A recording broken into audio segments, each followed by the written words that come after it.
Assalamualaikum warahmatullahi wabarakatuh. Kembali lagi dengan biologi edukasi. Kali ini biologi edukasi akan membahas mengenai bagian-bagian dari sel. Nah, bagian-bagian dari sel itu nanti dia ada dibagi menjadi dua bagian penting. Yang pertama adalah bagian sel itu sendiri, dan yang kedua ada istilah yang namanya organela sel.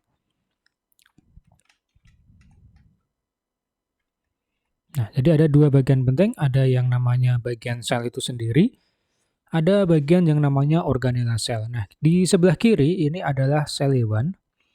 Jadi sel hewan itu tidak semuanya bentuknya seperti ini. Kadang ada tambahannya, terutama yang pada sel pada bakteri. Tapi secara umum bentuknya seperti ini. Dan yang sebelah kanan ini adalah sel tumbuhan. Nah, kita akan bahas perbedaannya apa sih antara sel hewan dan sel tumbuhan. Nanti ada beberapa bagian atau organ terutama yang organela sel. Di sel hewan ada, di sel tumbuhan ada, ataupun sebaliknya. Ya, di sel tumbuhan ada, tetapi di sel hewan tidak ada. Langsung saja kita mulai dari yang paling inti dulu, yaitu ada bagian yang namanya nukleus. Nah, jadi nukleus ini di sel hewan ada, kemudian di sel tumbuhan juga ada. Yang membedakan adalah posisinya. Kalau pada sel hewan itu biasanya lokasinya di bagian tengah, meskipun tidak semua sel hewan itu nukleusnya di bagian tengah. Nah, kemudian pada sel tumbuhan itu seringnya akan ditemukan di bagian pinggir ini. Nah, jadi sama-sama memiliki sel, sama-sama memiliki organela nukleus, tetapi lokasinya berbeda. Kalau pada sel hewan ada di tengah, dan pada sel tumbuhan biasanya ada di pinggir. Yang berikutnya ada namanya retikulum endoplasma. Jadi ada, kadang seringnya disingkat dengan istilah RE, atau retikulum endoplasma. Nah, RE sendiri itu nanti ada dua, baik sel tumbuhan maupun sel hewan, dua-duanya ada. Ada yang namanya RE halus. Kemudian ada yang namanya RE kasar. Ini di sini ya. Ini adalah RE kasar. Di pada sel tumbuhan juga sama, nanti ada retikulum endoplasma kasar. Kemudian ada juga yang namanya retikulum endoplasma halus. Nah, ini. Apa yang membedakan pada RE kasar itu nanti dia akan ketempelan bintik-bintik hitam ini. Nah, ini adalah RE kasar, retikulum endoplasma kasar. Nah, apa yang hitam ini? Yang hitam ini adalah ribosom. Jadi ribosom itu nanti akan ini ya, saya tunjukkan yang ribosom. Nah, ini ribosom itu nanti ada di lokasi ada di dua tempat. Ada yang bebas, jadi dia bintik-bintik seperti ini, ya seperti ini. Dia bebas, ada yang menempel pada ribosom. Ketika ribosom menempel di retikulum endoplasma, maka RE-nya dinamakan retikulum endoplasma kasar. Kalau bebas ya namanya ribosom saja. Sedangkan retikulum endoplasma halus itu dia tidak ada ribosomnya. Jadi ribosom tidak ada. Nah, itulah yang membedakan antara retikulum endoplasma kasar dan retikulum endoplasma halus. Untuk fungsinya nanti kita bahas di bawahnya ya, di bawah sini. Nah, jadi dua-duanya ada, baik sel hewan maupun sel tumbuhan. Yang berikutnya ada membran plasma. Nah, ini membran plasma lokasi ada di paling pinggir ini, namanya membran plasma. Di pada tumbuhan juga ada membran plasmanya. Saya cek di mana ya. Membran, nah ini, membran plasma. Yang membedakan lokasi membran plasma pada sel hewan itu dia langsung sebagai barrier atau penghalang atau dindingnya atau mungkin penghalang utama yang membatasi sel satu dengan sel lain. Tetapi kalau pada sel tumbuhan, membran plasma lokasinya ada di dalam, dan yang bagian paling luar itu nanti ada yang namanya dinding sel ini. Nah, ini ya, dinding sel yang warna hitam. Nah, kalau membran plasma itu dua-duanya ada nih, antara sel hewan sama sel tumbuhan. Tetapi kalau dinding sel itu hanya dimiliki oleh sel tumbuhan saja. Jadi pada sel hewan tidak ada. Nah, jadi tidak ada yang namanya dinding sel. Itu perlu diingat-ingat. Kadang nanti soalnya terkait dengan ada tidaknya dinding sel. Nah, jadi pada sel hewan tidak ada dinding sel, pada sel tumbuhan ada dinding sel. dan dia sebagai barrier yang paling luar. Jadi sel membran plasmanya atau membran selnya di bagian dalam. Berikutnya ada yang namanya badan Golgi ini ya, atau istilah di sini adalah kompleks Golgi atau badan Golgi, itu sama aja. Pada sel hewan ada, pada sel tumbuhan juga ada, namanya badan Golgi, sama ya, ada. Di sini ada vesicle Golgi, di sini memang tidak dicantumkan, tetapi pada sel hewan ada, karena memang sebetulnya vesicle Golgi ini pada sel tumbuhan itu nanti merupakan penjuluran atau hasil lepasan dari badan Golgi. Nanti akan saya jelaskan lebih rinci mengenai vesicle Golgi. Pada sel hewan juga ada sebetulnya vesicle Golgi karena dia sebetulnya adalah bagian dari kompleks Golgi ini. Berikutnya ada mitokondria di sini. Nah, mitokondria pada tumbuhan apakah ada? Ada juga di sini mitokondria yang warnanya merah ini. Kadang kalau ketika seseorang menggambar mitokondria bentuknya cuma seperti ini. Nah, ini menandakan bahwa dia mitokondria. Nah, lebih simpel seperti ini. Kemudian ada lisosom. Apakah pada sel tumbuhan ada lisosom? Ternyata di sel tumbuhan itu tidak ada lisosom. Ingat-ingat ya, tidak ada lisosom. Nah, yang ada lisosom itu hanya ada pada sel hewan saja. Berikutnya yang belum, ini sudah ya. Sitoplasma. Sitoplasma pada sel tumbuhan itu juga ada. Nah, ini ya, sitoplasma. Sitoplasma itu adalah cairan ya. Jadi sitoplasma itu cairan sel yang di dalamnya nanti ada organela.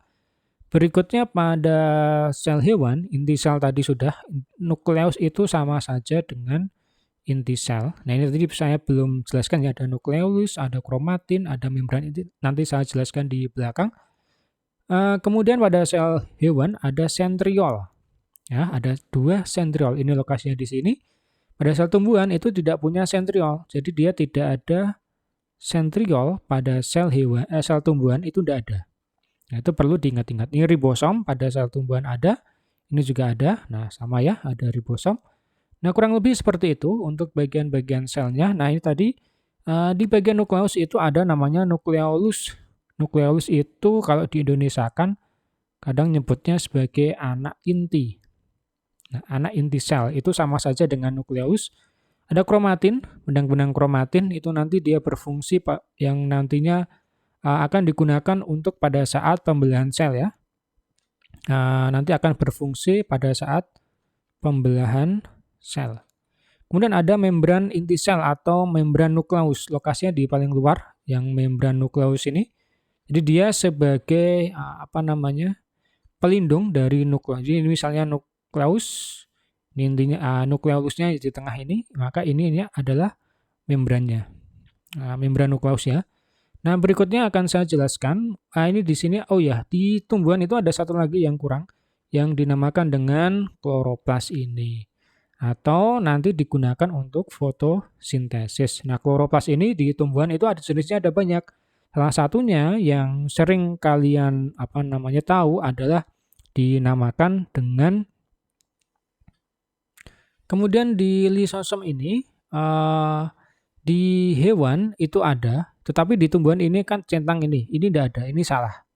Ini salah ya. Di tumbuhan itu tidak punya lisosom.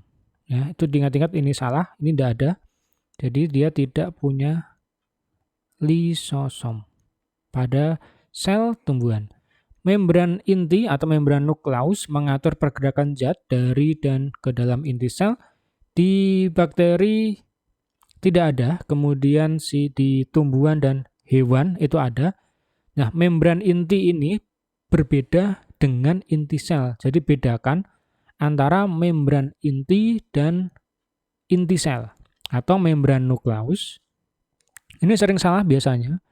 Jadi ada istilah membran sel, ada istilah membran nukleus atau inti sel ya, inti sel, dan satunya lagi adalah nukleus itu sendiri. Nah, ini berbeda. Nah, biasanya nanti ada kesalahan konsep. Membran sel itu, ini misalnya sel, maka ini adalah membran selnya, ini nomor 1. Di bagian tengah ini ada namanya nukleus, nomor 3 ya. nukleus. Kemudian selubung dari nukleus adalah di nomor 2 ini, atau membran nukleus. Nah, pada sel bakteri itu dia tidak punya membran inti sel, jadi beda. Jadi bedakan antara membran sel, membran nukleus, dan nukleus itu sendiri. Mitokondria di sel bakteri tidak ada, sel tumbuhan dan hewan ada ya, ini benar. Nukleolus mensintesis ribosom, ini hanya ada di sel tumbuhan dan sel hewan. Plastida menyimpan zat makanan dan pigmen, itu hanya ada pada sel tumbuhan saja, namanya adalah plastida. Kemudian ada retikulum endoplasma, di sini ya, retikulum endoplasma, mensintesis lipid. Nah, di sini hanya ada satu, sebetulnya nanti ada mensintesis protein juga ada, di mana nanti pada RE itu ada dua ya, ingat-ingat ada kasar sama halus. Nah, keduanya ini secara garis besar dia punya peran yang berbeda antara retikulum endoplasma halus dan kasar. Kalau pada halus ini lipid yang disintesis sama karbohidrat, kalau kasar itu yang disintesis adalah protein. Garis besarnya ini. Jadi dia membantu nanti proses sintesis protein. Nanti akan saya jelaskan lebih rinci. Ribosom ini mensintesis protein, tiga-tiganya ada. Centriole ini nanti pada sel bakteri tidak ada.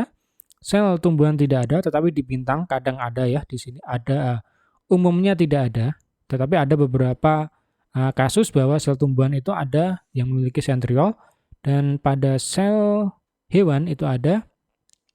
Cilia dan flagella itu digunakan sebagai alat gerak, di hewan itu ada, kemudian di tumbuhan itu kebanyakan tidak ada, di bakteri itu justru ada. Jadi cilia sama flagella, yang terutama yang flagella ya, itu ada di di hewan.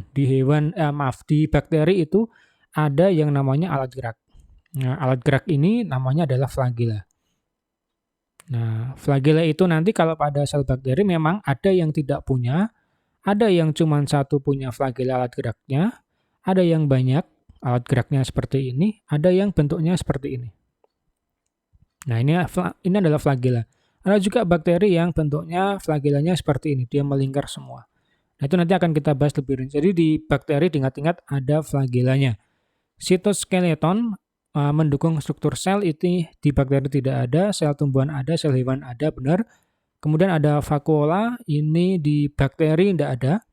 Di tumbuhan ukurannya besar, vakuola. Vakuola itu tempat menyimpan air dan sisa metabolisme, dan di sel hewan itu beberapa ada. Jadi pada sel hewan itu, kalau pada manusia misalnya, yang manusia ya, itu tidak ada. Jadi dia tidak punya vakuola ini. Di sel hewan itu ada yang punya, tetapi ukurannya kecil, ada yang seperti itu.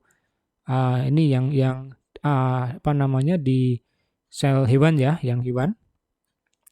Vesikel mengandung produk yang akan dibuang, ini di bakteri tidak ada, di tumbuhan ada beberapa, kemudian di sel hewan itu ada. Nah, vesikel ini sebetulnya adalah hasil dari pada badan Golgi sebetulnya. Nanti akan saya jelaskan lebih rinci mengenai vesikel ini, prosesnya bagaimana sih dalam pengelompokan pembuatan vesikel-vesikel yang ada pada sel hewan.